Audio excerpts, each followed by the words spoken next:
안녕하세요. 자, 최근 시사 상식. 자, 지금 우리 벌써 4월이 됐는데 지금까지 상반기, 우리가 이제 1사분기라 그러죠. 1사분기, 2사분기 할 때 3개월 단위로 할 때 그 분기를 말습니다.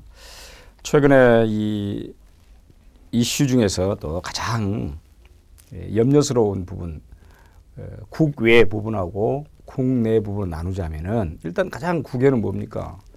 바로 러시아가 우크라이나, 크림반도를 침공해서 지금 야기되는 국제관계 문제가 있고, 우리 내부로 들어와서 보면은 서울시 공무원 간첩 조작 사건이라는 거 있죠. 그 두 가지가 있고, 그리고 박근혜 정부의 그 경제혁신 3개년 계획을 발표했습니다. 그걸 중심으로 해서 최근에 이슈화되어 있는 최근 이슈화되어 있는 내용을 가지고 세 가지를 가지고 이 시간에 여러분들하고 같이 살펴보겠습니다. 우선은 이제 박근혜 정부가 출범한 것이 정확하게 1년하고도 2개월 가까이 됐습니다. 다시 말하면 지금 2014년이죠. 2013년, 자, 2013년 2월 25일 출범했습니다. 18대 대통령이죠. 18대.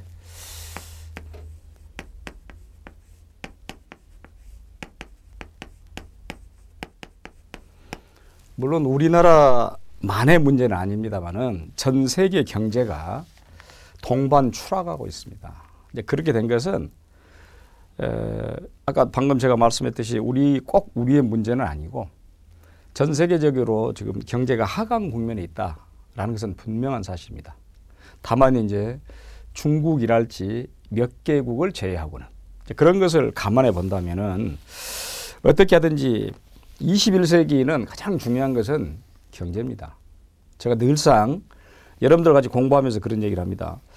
과연 경제란 무엇의 약자인가? 다시금 우리 한번 경제의 의미를 한번 살펴보면서 정부가 경제혁신 3개년 계획을 발표했기 때문에 그 내용을 보겠습니다. 경제는 제가 이렇게 말했죠. 경국 또는 경세,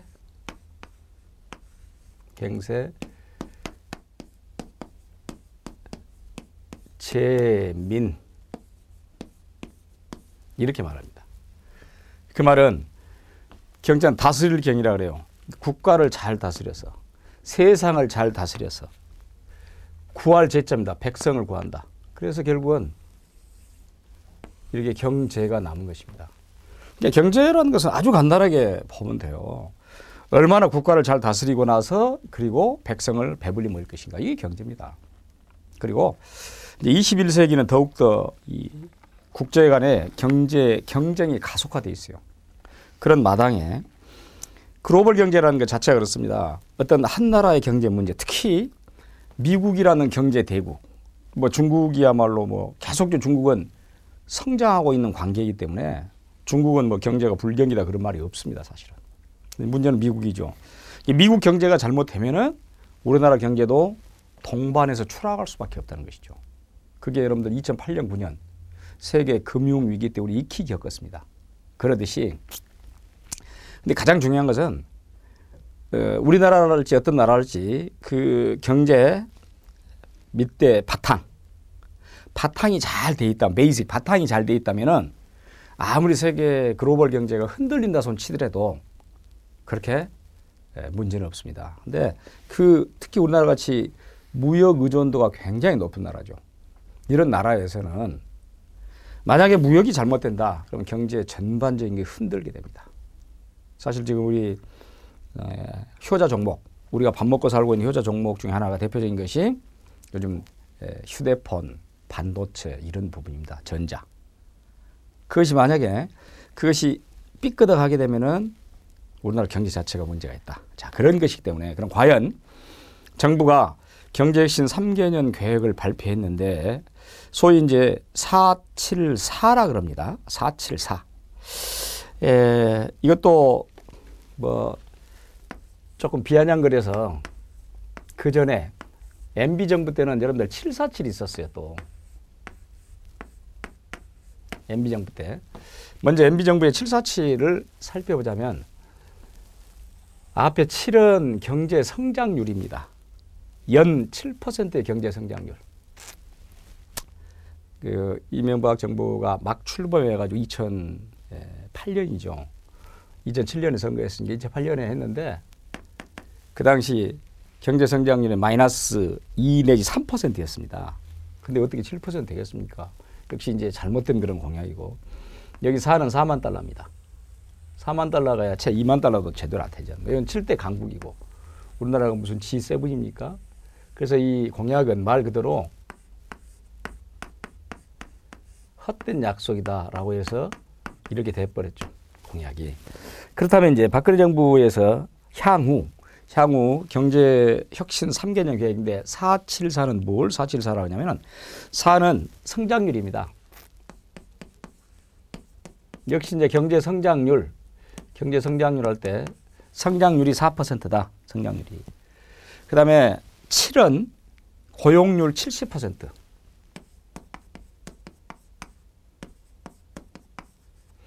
고용률 70%라는 것은 대단한 아주 수치죠. 그리고 마지막 4는 국민소득 4만 달러에 근접하자. 저는 다른 것은 그래요. 성장률 4%? 최근에 뭐 한국은행이랄지 IMF랄지 그런 데서 발표한 거 보면은 근접합니다. 또 고용률도 우리나라 좋은 편이에요. 근데 늘상 봅니다만은 이 4만 달러. 지금 현재 우리나라의 1인당 GDP가 한 2만 달러 조금 넘습니다.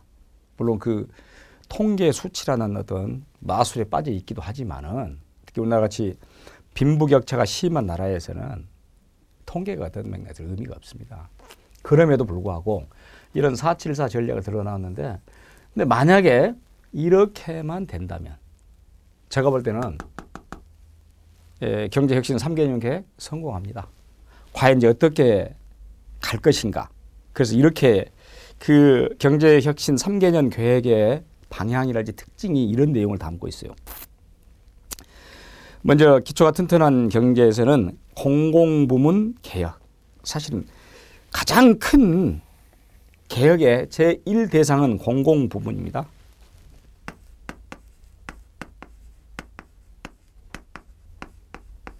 저는 제가 상식 강의를 하고 뭐 인적성 이런 강의를 합니다만은 그때마다 이런 공공기관의 시험을 치르려는 수험생 대상으로 강의를 합니다만은 그때마다 느끼는 것은 과연 우리나라의 공공기관, 공기업 이것을 과연 그대로 둬야 될 것이냐. 물론 지금은 이제 과거에 비해서 많이 좀 개혁이 된 면도 없지 않아 있습니다. 그럼에도 불구하고 지금도 여러분들 공기업 같은 경우는 아직도 신의 직장으로 남아있는 경우가 많아요. 그것이 그 정도로 공공부문 특징은 뭡니까? 국가가 투자를 해가지고 민간 시스템으로 하고 있는 공공부문이죠. 그러다 보니까 얘네들은 어떤 생산성이나 어떤 효율성 측면이 아니라 그냥 어떤 조직 관료주의 그게 빠져 있는 것이죠. 이 공공부문에. 그러다 보니까 방금 제가 말한 뭐 철법통이니 뭐 신의 직장이니 이런 말이 나오게 된 것입니다. 그래서 이 공공부문의 개혁이야말로 개혁의 가장 선두에서 해야 될 부분이다. 474가 이루어지기 위해서는 두 번째 원칙이 바로 선 시장경제. 원칙이라는 것은 어떤 룰이죠. 룰이 원칙이 바로 선 시장경제. 앞서 여러분들 박근혜 대통령이 후보로 나섰을 때 어떤 얘기를 했냐면 경제민주화란 말을 했습니다. 경제민주화라는 것이 그 용어를 바꿔서 원칙이 바로 선 시장경제 이렇게 바뀌게 된 것인데 이건 뭐냐면은 물론 자본주의 사회의 특징은 약육강식이며 부익부 빈익빈이 될 수밖에 없는 것입니다. 그럼에도 불구하고 분배의 형평이라는 그런 측면에서는 아무래도 많이 가지고 있는 강자들에게서 적게 가지고 있는 약자들을 논아줄 수 있는 그러니까 원칙을 갖고 가는 시장 경제라는 것은 그 이면에 깔려 있는 것은 분배의 형평성입니다. 즉 경제 민주화가 돼야 된다라는 두 번째 부분이고, 세 번째는 사회 안전망의 확충이다. 자, 사회 안전망은 뭡니까?